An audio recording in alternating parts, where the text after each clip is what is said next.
Itu segar di pagi hari tanpa banyak polusi asap kendaraan membuat aku betah tinggal di kampung. Aku lebih memilih tinggal di kampung daripada ikut orang tuaku merantau ke kota. Suasananya asri, udaranya ayami. Halo, selamat datang di channel Mbak Yayuk. Assalamualaikum warahmatullahi wabarakatuh.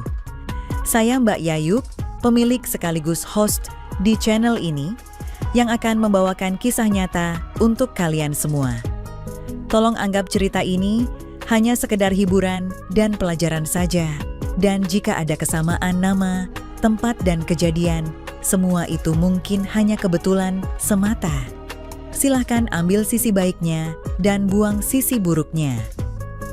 Oke, selamat menikmati vlog dan kumpulan cerita dan kisah nyata dari saluran Mbak Yayuk.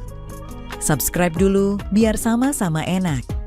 Nah, sebelum mulai ceritanya, mari perkenalkan dengan tokoh utama dalam kisah ini, tapi semua nama akan disamarkan demi privasi.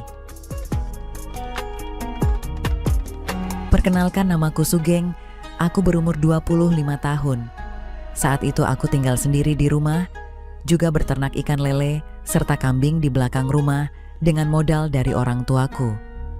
Tapi kini hasilnya bisa aku rasakan dengan hasil 10 ekor kambing dan 3 kolam ikan lele menjadi bukti kerjaku selama ini tidak sia-sia. 3 bulan sekali kolam ikan leleku sudah panen dan hasilnya bisa memenuhi kebutuhanku tanpa minta pada orang tuaku. Bahkan aku juga bisa sedikit menabung untuk masa depan. Setiap panen, aku juga sering memberi sedikit kepada tetangga sekitar, hitung-hitung bersedekah. Salah satunya Bude Lasmi, janda sebelah rumahku. Beliau hanya tinggal sendiri di usianya yang hampir setengah abad, karena kedua anaknya sudah merantau ke kota. Sedangkan suaminya meninggal 10 tahun yang lalu akibat sakit komplikasi. Beliau hanya tinggal sendiri di usia hampir kepala 5, yaitu 49 tahun dan tahun depan juga sudah 50 tahunan. Karena kedua anaknya merantau ke kota, sedangkan suaminya meninggal 10 tahun yang lalu. Keseharian Bude Lasmi berjualan ayam potong di pasar dengan jarak tak jauh dari rumahnya. Setiap hari kami saling bertemu, bahkan jika dagangan Bude Lasmi masih tersisa, Bude tak segan untuk memberiku sedikit, dan itu sering dia lakukan meski sering kutolak. Selain baik hati, Bude Lasmi juga masih terlihat cantik dengan kulit bersih meski sering terkena sinar matahari saat berjualan, namun tak mengurangi sedikit pun rasa kagumku kepadanya. Selain itu, tampilan Bude Lasmi juga agak gemuk, jadi terlihat semakin menggemaskan. Kalau istilah anak zaman sekarang, bisa dibilang Bude Lasmi adalah tobrut. Sedikit-sedikit bikin aku bergetar juga rasanya. Singkat cerita, waktu itu aku belum bertemu dengan Bude Lasmi senyarian. Padahal biasanya jika beliau pulang dari pasar, selalu bertemu di halaman untuk saling sapa. Dan karena kekhawatiranku, ku datangi rumahnya untuk memastikan Bude Lasmi baik-baik saja. Tak sanggup aku membayangkan dan membiarkan kalau beliau kenapa-kenapa. Tok, tok, tok. Bude, kataku agak keras supaya dia dengar. Cukup lama aku menunggu sampai akhirnya pintu dibuka. Dan terlihat muka pucat Bude Lasmi sambil menggunakan sweater tebal dan rok panjang sampai mata kaki. Bude sakit? Kutanya dari jarak cukup dekat hingga aku bisa merasakan hembusan nafasnya yang berat. Lia, Bude demam geng, sama lemes, jawabnya pelan. Kalau gitu Sugeng antar periksa ya, tawarku. Nggak usah geng, paling besok sudah sembuh. Sergah beliau menolak ajakanku. Jangan gitu Bude, nanti kalau ada apa-apa, gimana? Tanyaku. Ayo kalau gitu geng, mumpung belum terlalu sore, katanya sambil melemas. Dan akhirnya Bude Lasmi mau juga, dan aku antar pakai motorku dengan posisi menjorok ke depan. Maklum, anak muda sering modif motor buat sedikit gaya. Sepanjang jalan Bude Lasmi berpegangan karena dengan posisi jok seperti itu membuat dia menghimpit punggungku. Tapi untungnya jalan sangat mulus, jadi tidak ada masalah. Saat sampai, ternyata sudah antri, hingga membuat kami harus pulang malam dengan kondisi yang semakin dingin. Jadi Bude Lasmi pegangan semakin erat, bahkan di punggung juga semakin terasa. Namun aku masih berusaha berpikir positif, meski benda kreatif di dalam sudah berontak, namun sekuat tenaga aku tahan. "Makasih ya geng, kamu sudah antar Bude sampai pulang malam," ucap Bude Lasmi. "Nggak apa-apa Bude, namanya juga tetangga. Jadi sewajarnya saling bantu," jawabku. "Kalau gitu Sugeng pulang dulu," kataku lalu kembali ke motor untuk pulang. "Geng Bude, minta tolong satu lagi boleh?" kata Bude Lasmi saat aku sudah di atas motor. "Kalau Sugeng bisa, pasti Sugeng bantu," jawabku sambil tersenyum. "Malam ini kamu nginep sini aja ya. Bude takut sendiri saat sakit," kata Bude Lasmi. Dan saat itu membuatku kaget sekaligus bingung dengan permintaannya. Meski hanya bersebelahan, aku belum pernah tidur di rumah Bude Lasmi, apalagi hanya berdua saja. Namun jika ku tolak, aku kasihan dengan kondisinya. "Kalau kamu nggak mau juga nggak apa-apa, Bude ngerti kok," katanya. "Iya Bude, nanti Sugeng tidur sini, tapi Sugeng mandi dulu ya, bau soalnya," kataku. "Ya Bude tunggu," jawab Bude Lasmi. Lalu aku selesaikan semua urusanku agar bisa segera ke rumah Bude Lasmi, meski masih bingung nantinya akan bagaimana. Jujur aku menaruh rasa pada wanita yang lebih tua alias setengah baya, atau kalau bahasa kerennya STW. Karena itu seperti ada sensasi tersendiri dalam hidupku. Apalagi dengan wajahnya membuat aku selalu terbayang. Memang seharusnya rasa ini tidak terjadi dengan usia yang pantas sebagai ibuku. Kok malah bisa membuat bunga cinta mekar di dalam hati tanpa memandang lainnya. Tapi tekadku sudah bulat, malam ini aku akan menjaga Bude Lasmi saat sakit. Ku tarik nafas beberapa kali supaya pikiran ini lebih tenang juga, agar bisa menguasai kreativitas diri ini dari hal yang tidak diinginkan. Tepat pukul 8 malam, aku masuk rumah Bude Lasmi, lalu duduk di depan TV untuk sekedar ngobrol sambil menikmati cemilan bikang hangat buatan Bude. Namun baru sebentar, Bude izin tidur duluan karena sudah mengantuk. Sedangkan aku disuruh tidur di kamar sebelah yang lama, tidak ditempati, sulit untukku memejamkan mata meski sudah larut malam.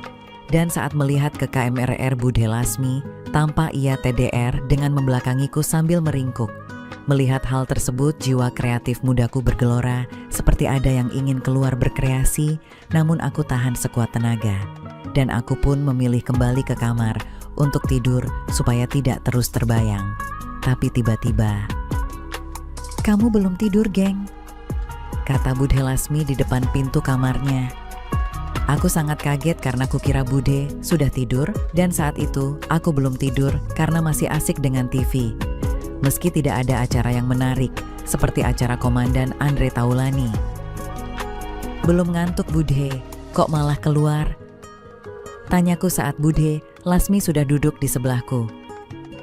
"Bude dengar suara TV, jadi pasti kamu belum tidur," ucap Bude. "Maaf Bude kalau ganggu," kataku lagi.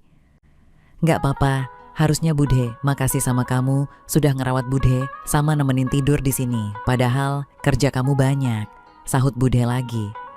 "Nggak masalah Bude, selama Sugeng bisa bantu," jawabku. "Bude masih terasa sakit, apa sudah enak?" tanyaku.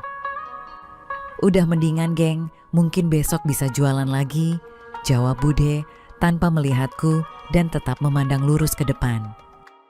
Saat itu kukumpulkan keberanian dan niat kreatifku untuk mendekati Bude yang membuat dia kaget langsung menoleh ke arahku, namun aku malah memandang ke depan. Sebenarnya, sudah lama Sugeng memendam cinta sama Bude karena masih ragu, jadi Sugeng diam saja. Tapi sekarang, Sugeng benar-benar sayang sama Bude, kataku tegas. "Tapi geng," kupotong perkataan Bude dengan telunjukku, lalu perlahan semua mengalir bagaikan air dengan sendirinya. Lalu kami menikmati malam ini dengan sukacita dan kreativitas. Aku buktikan pada Budhe Lasmi dengan suatu yang berharga dalam hidupku. Ternyata Budhe Lasmi yang sudah hampir kepala 5 masih kreatif menjepit dan masih ngempot ayam cukurukuk. Berkedut-kedut kurasakan kekreativitasan ini. Begitu pula Budhe merasakan kedut-kedutan sahabat kreatifku yang bersemangat tinggi seperti mesin jahit. Padahal Budhe Lasmi sudah 10 tahun menjanda. Namun tak kusangka, meskipun sudah punya 2 anak yang sudah dewasa, tapi sungguh lezat sekali bikang tuem-buem bikinan Budhe Lasmi.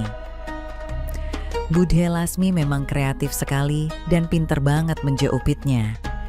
Dan pertama kali merasakan kreativitas setelah 10 tahun lamanya dalam hidup Budhe yang kini tampak percaya denganku.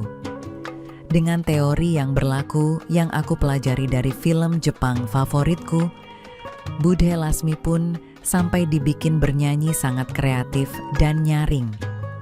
Malam panjang, kami habiskan untuk saling mengisi satu sama lain dengan kegiatan kreatif sampai pagi tiba. Meski tahu hal ini baik, namun tetap berjalan.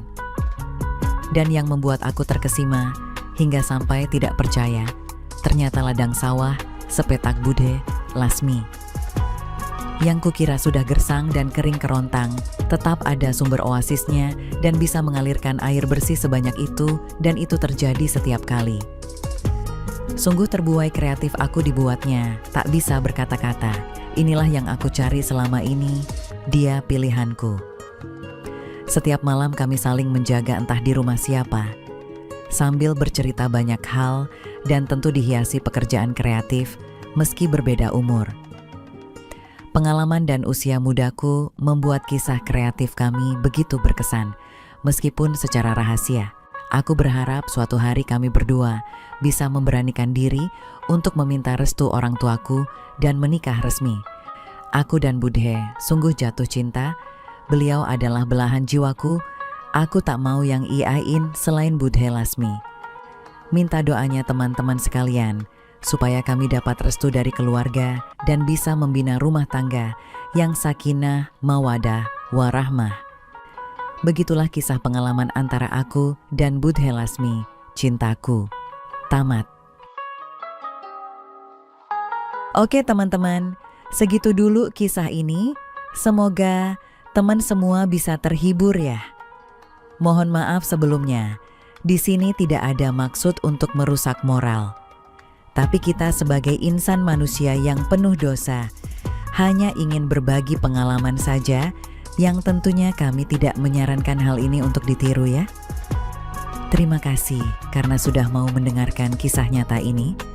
Sekali lagi, ambil baiknya dan buang buruknya, dan semoga hal seperti ini tidak akan pernah terjadi kepada kalian semua, dan semoga kita semua dilindungi dari mara bahaya. Amin ya rabbal alamin. Sekian dan terima kasih. Sampai ketemu lagi di cerita-cerita selanjutnya. Jangan lupa like, comment, share, dan subscribe.